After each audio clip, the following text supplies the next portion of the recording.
fellowship in hematology and oncology. So we have several panelists, so I'll invite them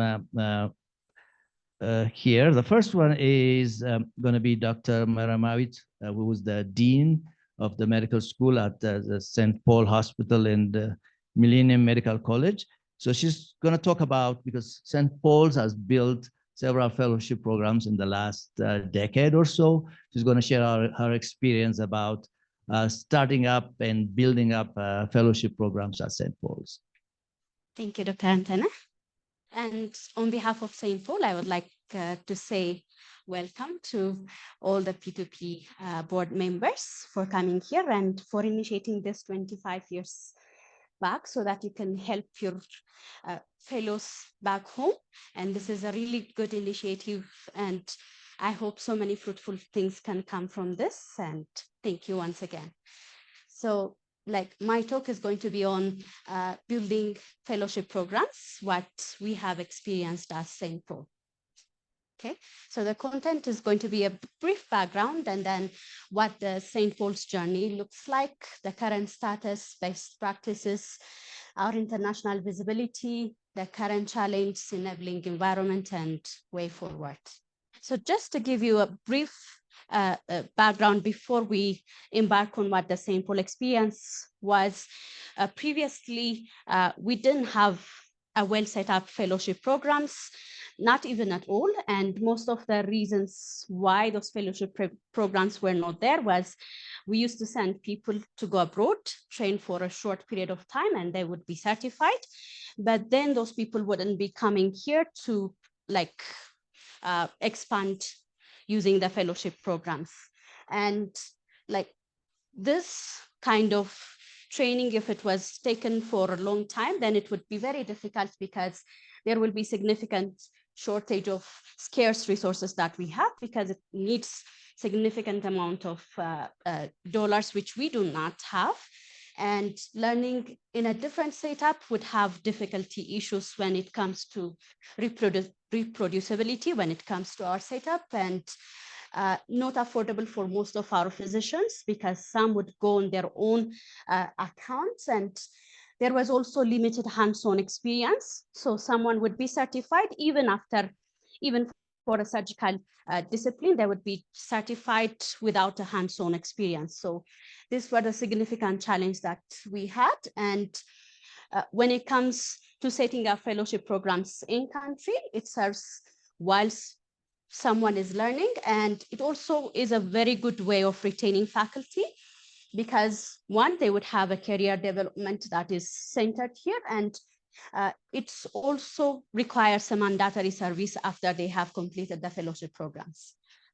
So when it comes to St. Paul, initially there was significant backlash when we wanted to start fellowship programs.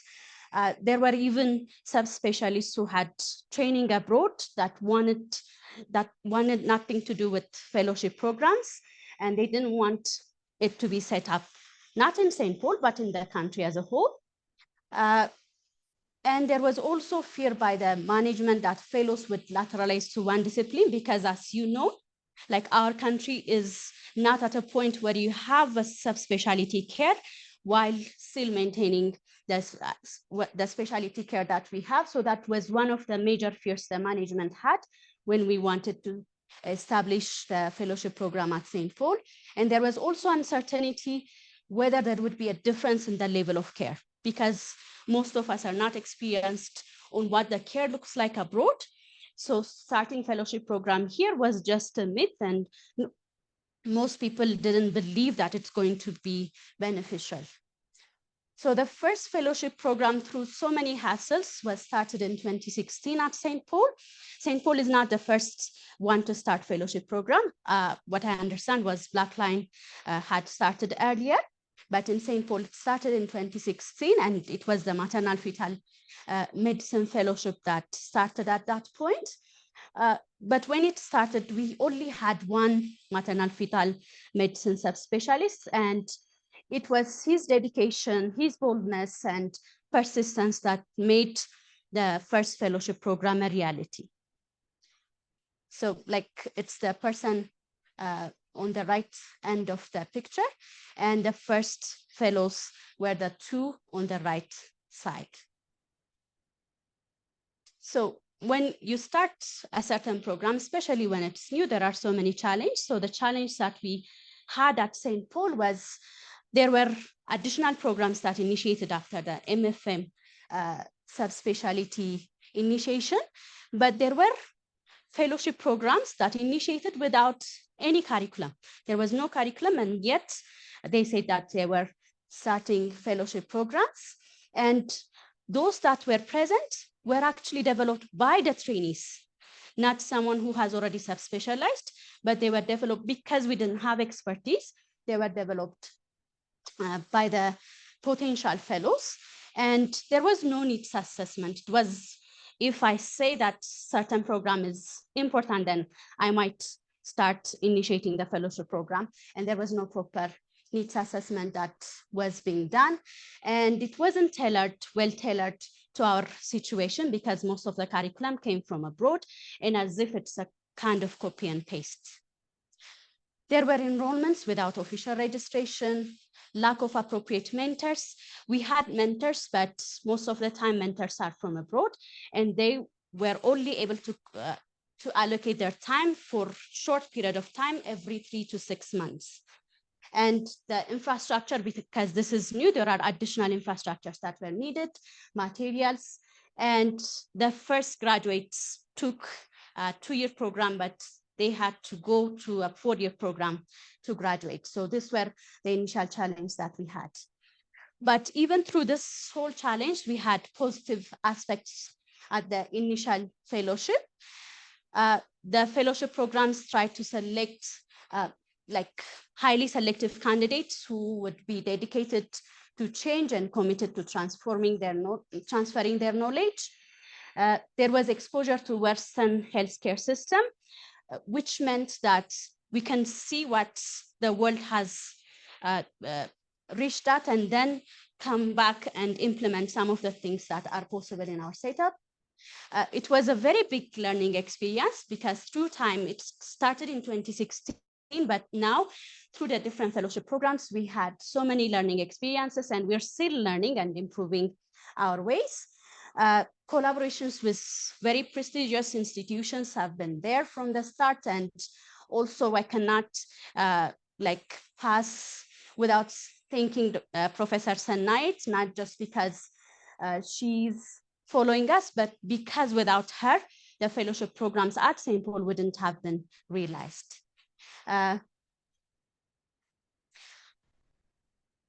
So currently, initially, when St. Paul was changed to a college, we started with only one undergraduate program, but now we have 3 schools, School of Medicine, School of Nursing, and School of Public Health. We have 73 programs, 67 postgraduate and 6 undergraduate programs, and we have 725 academic faculty for the whole 3 schools, and we have 4 professors.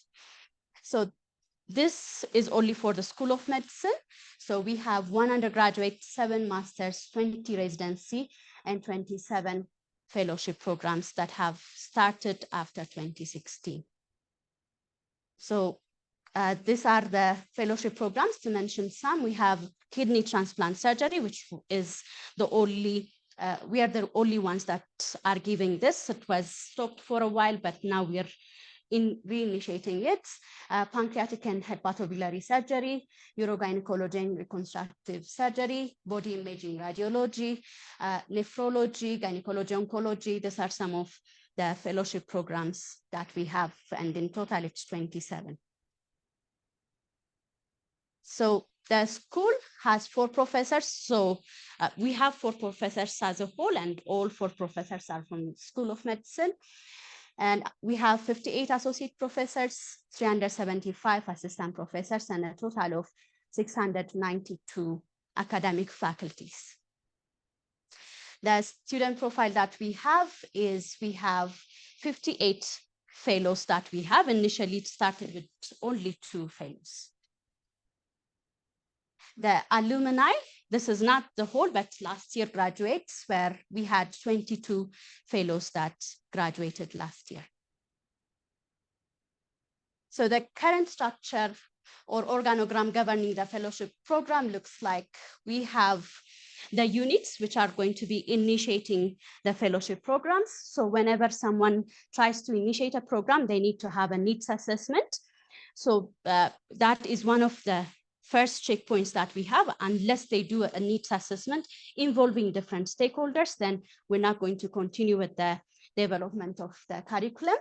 So this needs assessment, we have now even one program which is in pediatric emergency and critical care medicine, where the needs assessment involved parents, and the feedback was very amazing. So we're trying from now onwards, we're trying to include the community because that's one of the main, like the major things that we need to improve, because they're the primary stakeholders and we need to go through them and not say that this is the way that you should be treated. So that's one thing that we would like to incorporate, and it was a very good experience that we had.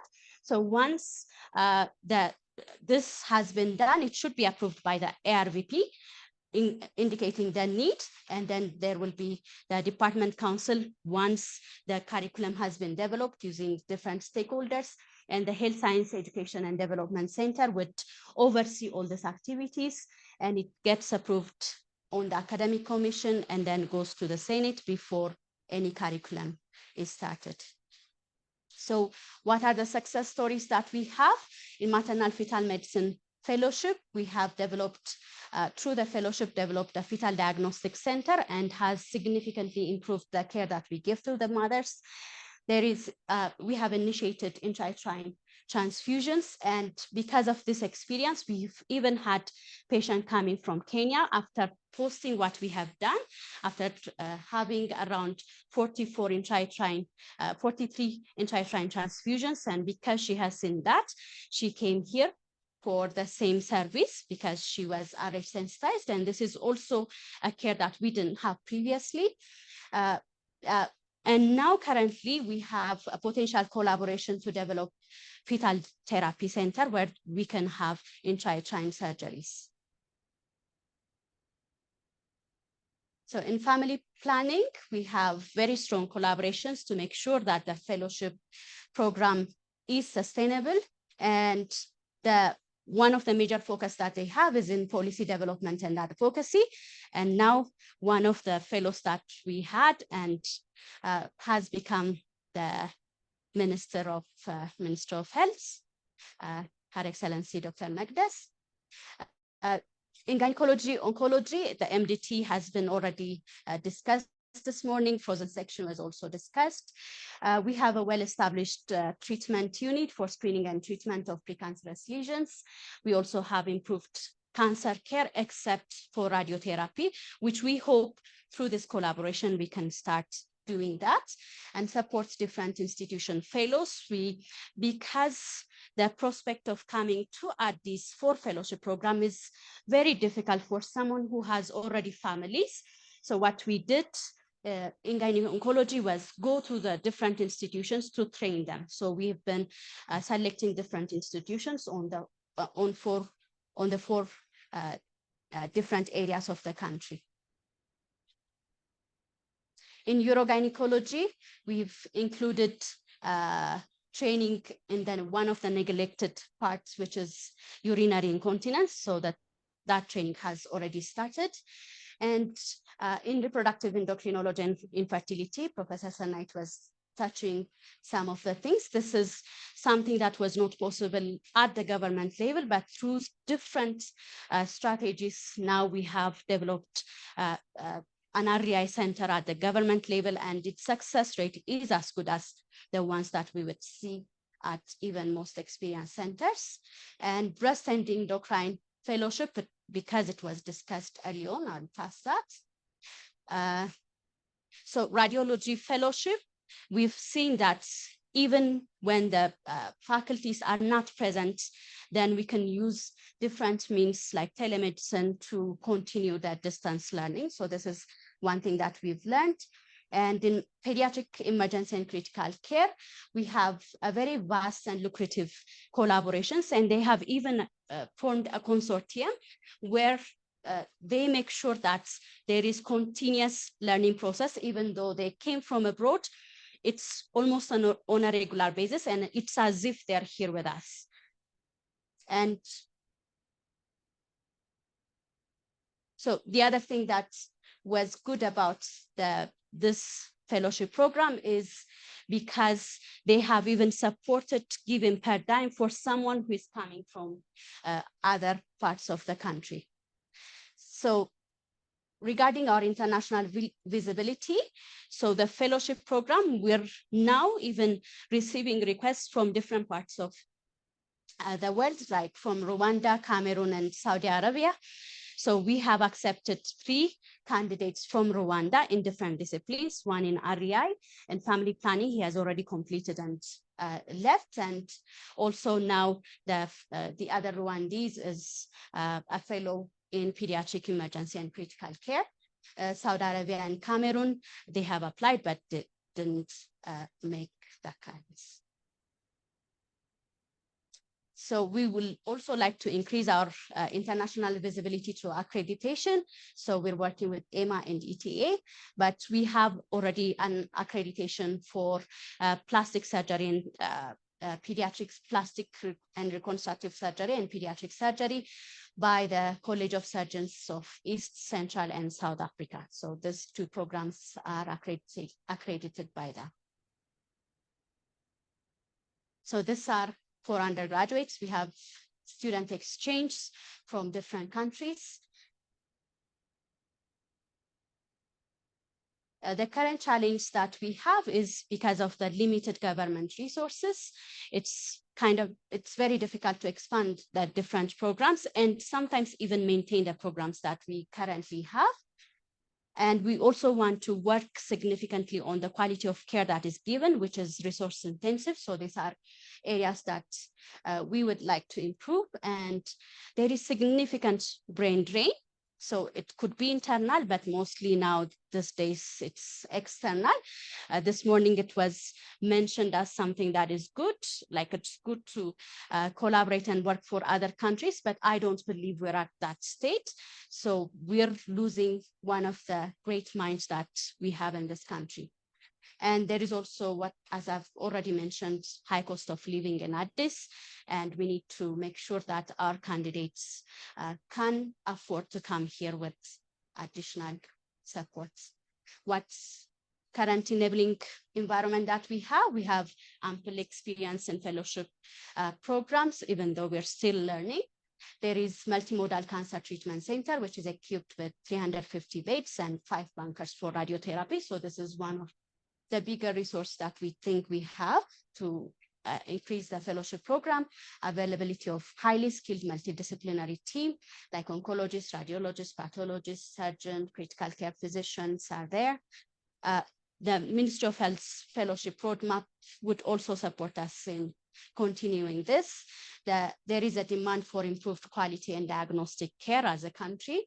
There is a well-structured fellowship governing system, improved collaboration with potential with increased interest from different stakeholders, especially in the research area, well-organized departmental sessions, and endorsement of the public-private partnership, which is one of the things that we appreciate. We have a very good library.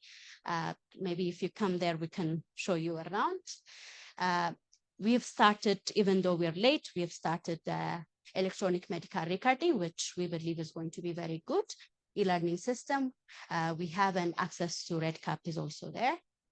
And now we have the health policy, which is recently amended, which we believe is going to support the different fellowship programs. And our commitment starts from the mission and vision that we have as a college, which focuses on specialized healthcare and postgraduate education. So even if we have limited resources, we use that resources for fellows to go abroad because we believe that that's one experience that they really need. And the administration is highly committed, and we have dedicated staff and willingness for self-development. These are the different partners that we have. So it's not a complete list. And coming to the, sorry, can we go Quiet.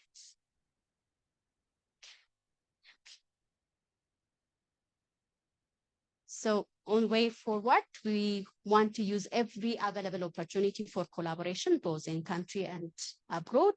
We need to also nurture the existing partnership, identify ways to tackle the housing issue, which is becoming a major issue, share best practices from in-house previously established programs, advocate for the dire need to improve quality of care, and this is what we had during our 75th celebration. Thank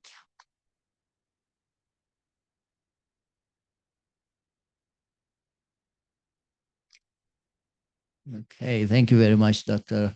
Mariamawit. This is a very impressive accomplishment. In 2016 to now, 27 fellowship programs, from 2 fellows to 58 by all measures. This is very impressive. You know, I'm chair of Department for Geriatrics and Extended Care where I'm at, and I was involved in the initiation of geriatrics and the hospice palliative medicine fellowship. I can only understand what a tremendous task that is, and that is while working with one of the biggest healthcare systems in the United States. So this is very impressive.